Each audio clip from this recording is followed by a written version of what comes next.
এক নম্বরে শয়তান দাও আমাদের সামনে ছবি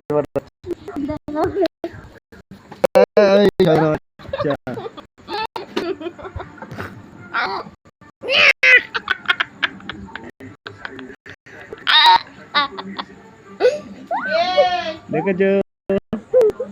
দেখেছো হাই যতটা ভাবিস সাবস্ক্রাইব শেয়ার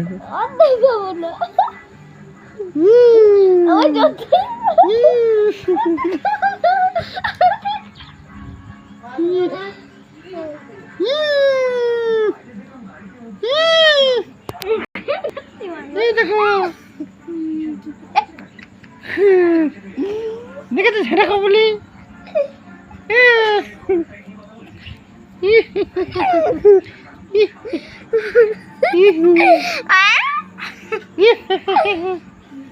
দেখো রাক্ষস আমাদের বাড়িতে একটা রাক্ষস এসছে রাক্ষসের নাম হচ্ছে নিচের পাড়ার ভূত